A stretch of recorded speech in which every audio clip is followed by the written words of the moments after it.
함께 누가복음 3장 2절 말씀 함께 봉독하겠습니다.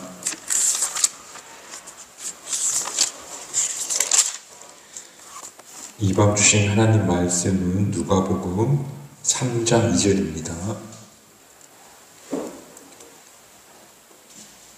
함께 읽겠습니다.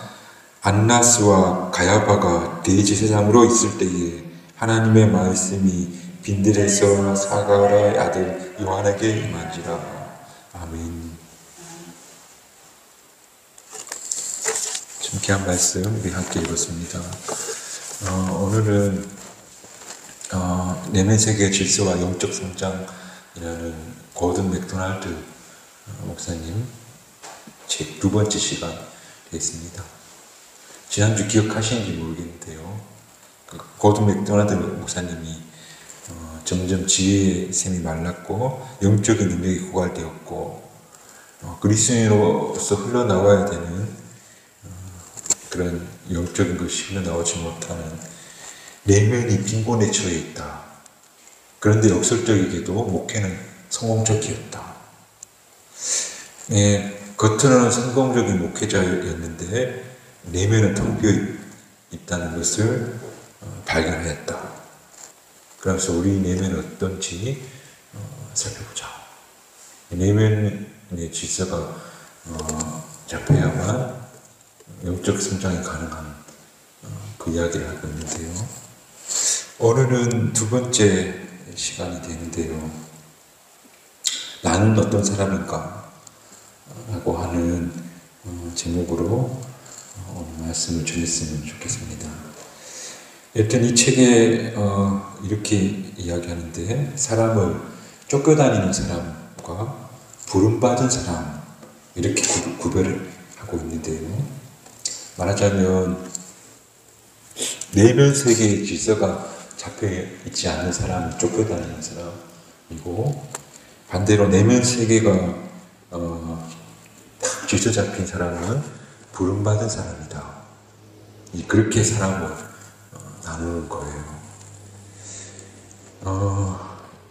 그래서 먼저 쫓겨다니는 사람을 이야기하는데 이 사람은 뚜렷한 이유도 모른 채 늘 쫓겨다니는 삶을 산다는 거예요. 마음은 괜히 분주하고 그리고 조바심 같은 게 생기고 누가 등 뒤에서 떠미는 것도 아닌데 근데 막 밀려가는 거예요. 이런 사람이 쫓겨다니는 사람의 상태다. 그렇게 말하고 있어요. 그러면서 이런 사례를 이야기해 주는데 19세기에 아프리카 탐험가 이야기를 한 사례로 듣는데 아프리카 탐험가가 아프리카 온종일을 데리고 오지로 탐험을 떠나는데 생각했던 일정보다 빠르게 진행이 되는 거예요. 4일길을 3분 만에 간 거예요. 그래서 되게 일정이 빠르다 하고 있는데 4일째 되는 아침에 채비를 하는데 원주민들이 움직이지 않는 거예요. 그래서 왜 그러냐 물었더니 원주민들이 대답하기를 4일간 너무 빨리 움직였기 때문에 어느날 잠시 멈추어 서서 그들이 그들의 영혼이 몸을 따라잡도록 해야 된다. 그렇게 말해요. 원주민식으로 이렇게 표현하는데 외부 세계와 내면 세계의 분열 그 간격을 좁혀야 된다. 상당히 멋있는 표현인데요. 말하자면 우리식으로 말하자면 몸 따로 마음 따로가 되면 안 되고 마음과 몸이 딱 맞아야 된다 하는 그런 이야기. 여튼 쫓겨다니는 사람은 몸 따로 마음 따로인 거예요. 그러면서 이제 고든 맥도날드 목사님이 쫓겨다니는 사람의 특징을 설명해 주는데 첫 번째 한번 잘 들어보세요. 저는 되게 쫓겨다니는 사람 쪽인가 싶은데 그 특징이 첫 번째는 무언가 성취했을 때만 만족감을 느낀다는 거예요. 그러니까 성취 중심의 심리를 가지고 있는데 그러니까 항상 결과만을 본다는 거예요. 그러니까 목표 지향적인 그런 사람이 쫓겨다니는 사람들이 가지고 있는 특징이다. 어떤 이렇게 예를 들 수 있냐면 어디 가기로 된 거예요. 그러니까 근데 제가 이제 여기서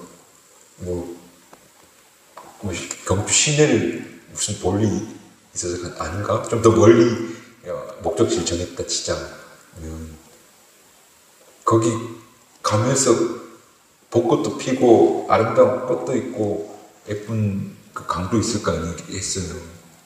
그런 걸 전혀 안 본다는 거예요. 그냥 목적지에 어떻게든 빠르게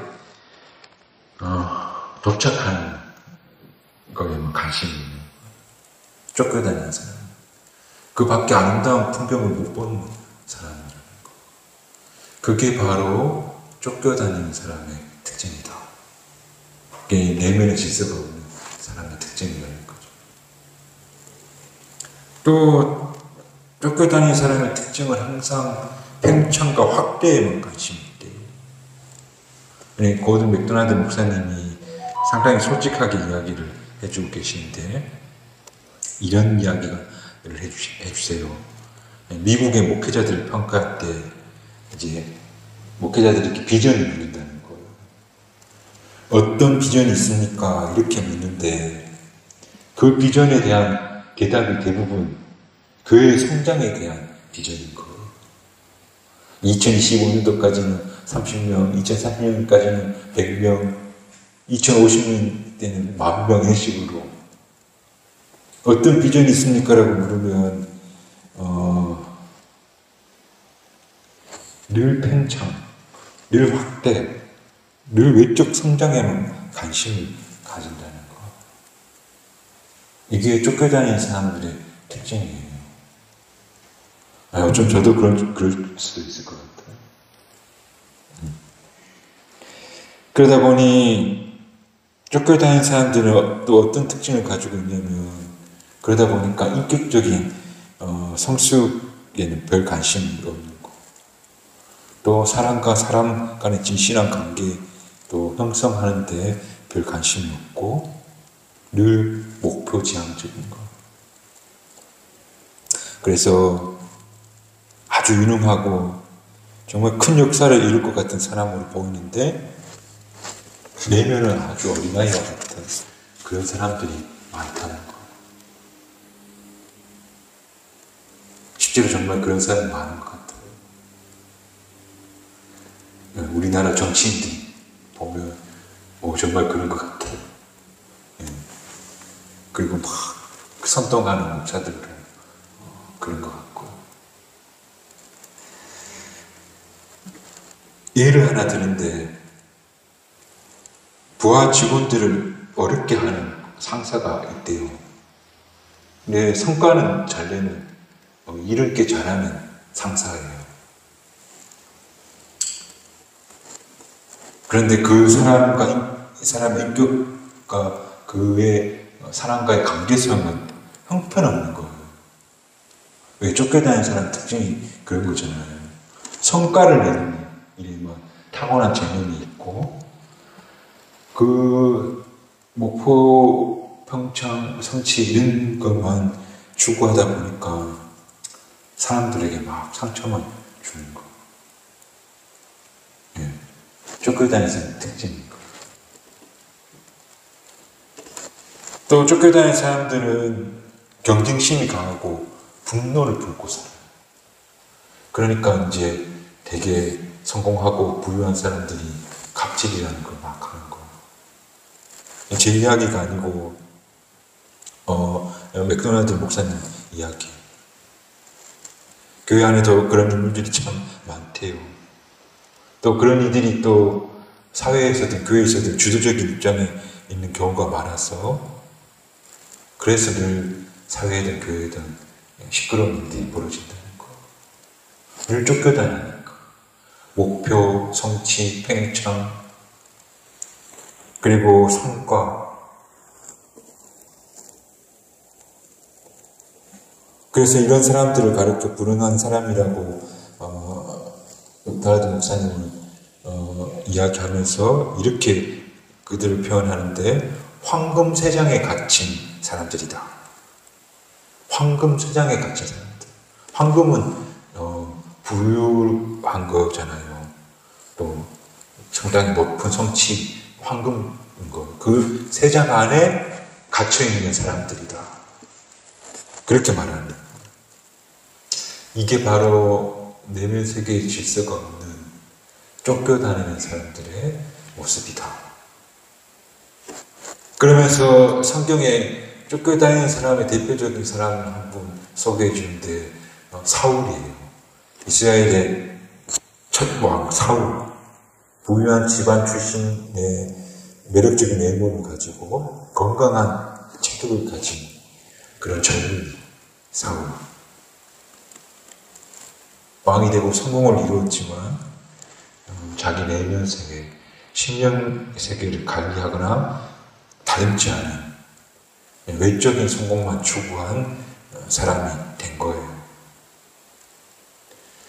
그래서 외적인 성공만 쫓고 내면을 다듬지 않았더니 결국 자기가 가진 것들을 잃어버리게 되니까 그걸 위협한 사람이 다윗이잖아요. 다윗에게 분노하고 집착하고 그리고 결국에는 비참한 최후를 맞이한 사람이 바로 사울인 거예요. 그래서 외부 세계의 성취에만 관심을 가지고 쫓아다니는 인생은 결코 행복하지 않다. 그들은 황금쇠장에 갇힌 사람에 불과하다. 그렇게 쫓겨다니는 사람, 내면 세계 질서가 없는 사람들을 정의하고 있어요. 그러면서 자신을 성찰하는데 나도 하나님께 영광 돌리고 순종하겠다 하는 마음보다 내 속에서 막 뭔가 성취하고 싶고 성공을 이루고 싶은 욕망이 꿈틀거리는 것을 많이 느끼고 시험했다. 그렇게 고백하고 있는데요. 그러고 보면 저도 그런 욕구가 꿈틀거리고 있다는 걸 종종 느껴요. 여러분은 어떤지 모르겠어요. 우리 권사님은 그러시지 않을 것 같고 우리 사모님은 어떤지 모르겠어요. 저는 쫓겨다니는 사람, 쉽게 분노도 하고 뭔가 성취를 이루어야 될 것 같고 뭔가 목표를 정해야 될 것 같고 그리고 내가 하고 있는 뭔가가 위협당하면 되게 불편해지고 맞아요. 그러니까 우리식으로 쫓겨다니는 사람들에 대한 이야기를 풀어보자면 이런 거잖아요. 내가 뭔가 바쁘게 살아야지만 가치 있는 존재라고 느끼는 거예요. 뭔가 특별한 장소에 가서 특별한 일을 해야만 내 존재가 가치 있다고 느끼는 거예요. 그게 쫓겨다니는 사람의 특징이잖아요. 그냥 제 식으로 해석하는 거. 제가 그렇다는 거겠죠, 또. 혹은, 나 오늘 되게 게으르게 하루를 보낼 수도 있잖아요. 게으르게 살고 있고, 또 시간을 어느 날 허비하고 있는 걸 느끼면, 제대로 살고 있지 않는 것 같은 그런, 강박감 느끼는 거. 그건 쫓겨다니는 사람의 특징인 거죠. 그래서 뭔가 성공하지 못한 사람이라는 우울한 마음, 그리고 죄책감 느낀다면 이것이 바로 쫓겨다니는 사람의 특징이다. 내면 세계의 질서가 잡히지 않는 사람의 모습이다. 정리하자면 어쩌다가 쫓겨다니는 사람이 되었는가 하면 저는 우선은 우리가 사는 세상 문화가 그런 문화인 것 같고 능력주의 이데올로기에 사로잡힌 그런 문화 또 그 문화가 계속 외적 성취 성공만을 강요하는 문화 속에 성장했기 때문에 그렇기 때문에 눈에 보이는 성공만 목적으로 두고 살았지 그게 아니야 라고 내 내면을 다른 일에는 좀 소홀했다. 그랬기에를 조바심 가지고 좀 더 밀려다니는 생각이 들었다. 그게 나인지 아닌지는 우리가 스스로 돌아보는 그런 시간 됐으면 좋겠습니다. 그렇다면 쫓겨다니는 사람들과 반대되는 사람은 오늘 이 책에서는 부름받은 사람이다. 부름받은 사람이 되는 게 우리 목표가 되는 텐데 부름받은 사람은 어떤 모습입니까? 사울은 쫓겨다니는 사람의 표본이라면 이제 부름받은 사람의 표본을 우리가 누가복음 3장 2절 부르는데 3장 2절의 주인공이 세례자 요한이잖아요. 세례자 요한을 딱 보여줘요. 이 세례자 요한의 진가를 보여주는데 사람은 누구나 그 사람의 진 면목을 확인할 수 있는 게 언제냐면 가지고 있는 것을 다 잃어버렸을 때 다른 식으로는 가지고 있는 지위를 다 빼앗겨 낮아지는 상실감에 처해져 있을 때 그 사람이 어떤 모습을 보여주냐 하는 것이 바로 그 사람의 면목을 보는 건데 예컨대 앞서 이야기했지만 사울 같은 경우에는 다윗은 만만이라고 사울은 천천히고 다윗은 만만이라고 했을 때 피가 거꾸로 쏟아져 버렸잖아요.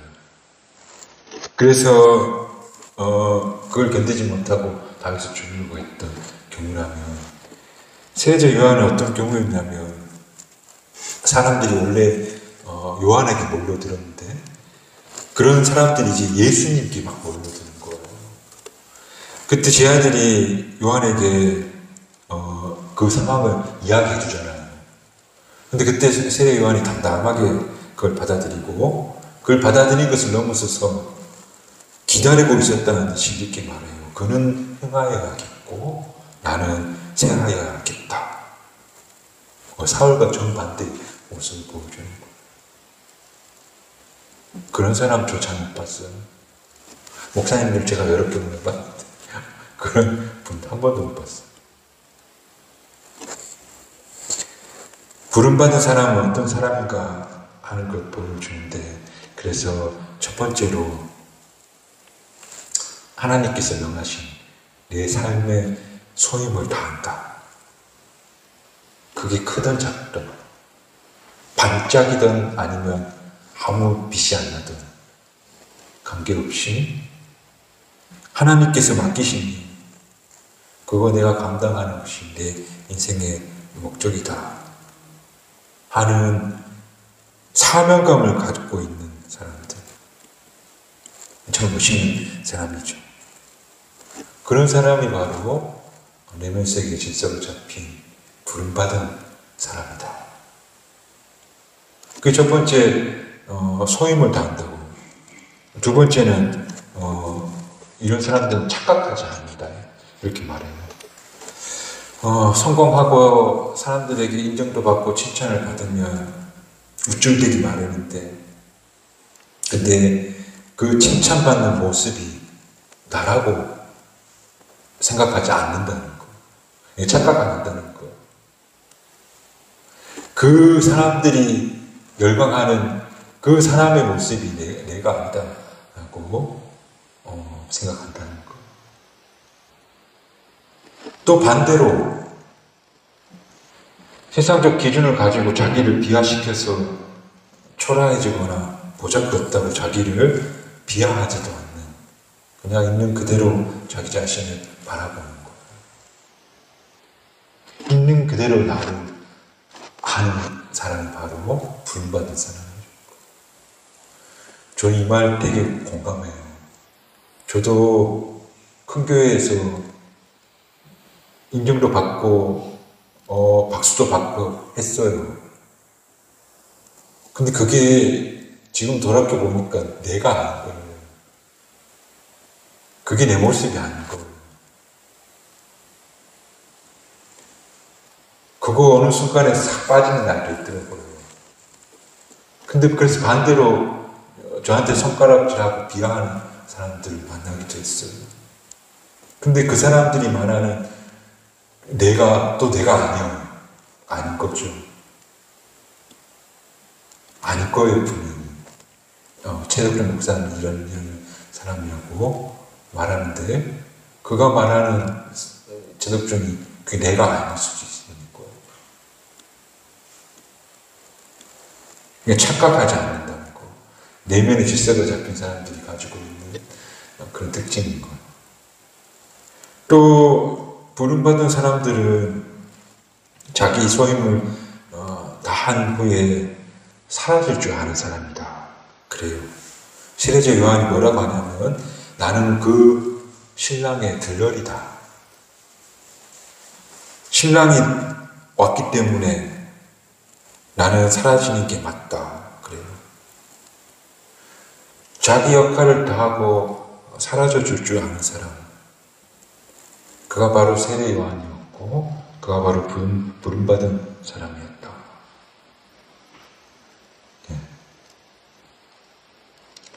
그리고 마지막으로 부름받는 사람의 특징은 분주함이나 조바심을 느끼고 사는 게 아니고 깊은 평온함이 있다.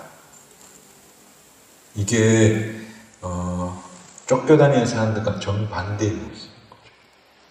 내면 질서가 잡혀있고 부름받은 사람은 늘 그 내면과 그 주변이 평화로 다 이루어져 있다는 거.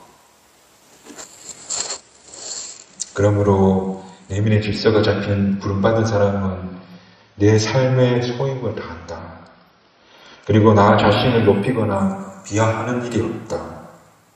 그리고 자기에게 소임을 다하면 사라질 줄 알고 또 그 마음에 깊은 평온함을 가지고 있는 멋있는 사람.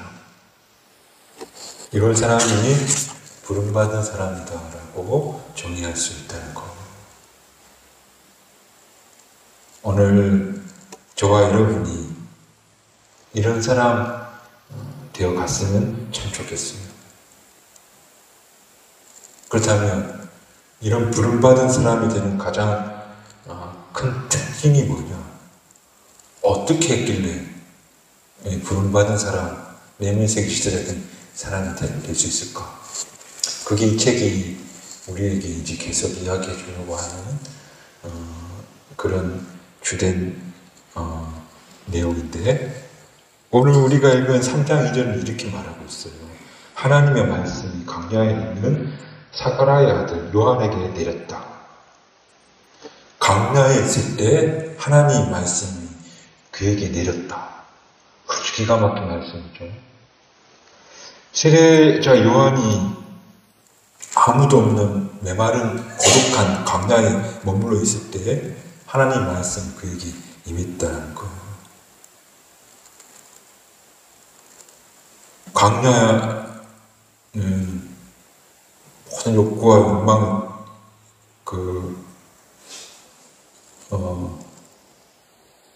들끓는 그런 고독한 자리잖아요. 사실은 고독해요, 그 공간이. 그러면 그것을 잘 분별하면서 내가 어떻게 살아야 될까, 그런 관점을 갖게 되었다는 거예요. 그때 하나님의 말씀이 임했다는 거예요. 정리해서 설명하자면 내 내면 세계가 사울이 될 것인가, 혹은 요한이 될 것인가, 그걸 우리가 매일 신음하고 있는데, 그런데 외부적 세계에 눈을 탁 마주하고 쫓겨다니는 사람은 그 결과가 사울처럼 황금세장에 갇히게 된다는 거. 그러나 반대로 내면 세계 질서가 잡히고 부름받은 세례 요한과 같은 사람은 소임을 다하고 깊은 평안을 누리게 되는데, 그게 가능했던 이유가 그가 광야에 있었기 때문에, 그 광야에서 하나님 말씀을 바른 거예요. 그래서 내면 세계의 질서가 잡히고, 다른 말로 부름받은 사람이 되는 첫걸음은 그래서 광야로 나가야 된다는 거. 다른 말로 우리식으로 말하자면 고요하게 하나님 앞에 머무는 거. 고요하게 하나님 앞에 나와서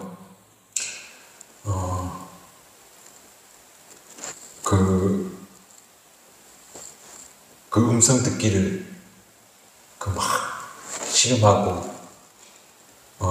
내 욕망, 내 욕구 꿈틀거리는 걸 보는 것이 아니라 그런 것들 다 내려놓고, 쫓기는 마음은 아니고, 정말 하나님께서 내게 주신 소임이 뭘까? 나는 나를 있는 그대로 받아들이고 있는가? 그리고 내게 주어진 일 다하면 요한처럼, 모세처럼 사라질 수 있을까? 왜 나는 지금 평화로운가? 이게 바로 하나님과 함께 머무는 조용한 시간을 갖는 사람에게 온다는 것. 그래서 내면 세계의 질서를 잡고 부름받은 사람으로 살고자 원하는 사람, 그런 사람이 되어야 될 텐데, 그렇게 되어야 될 첫걸음은 바로 하나님 앞에 자꾸 머무는 것이다.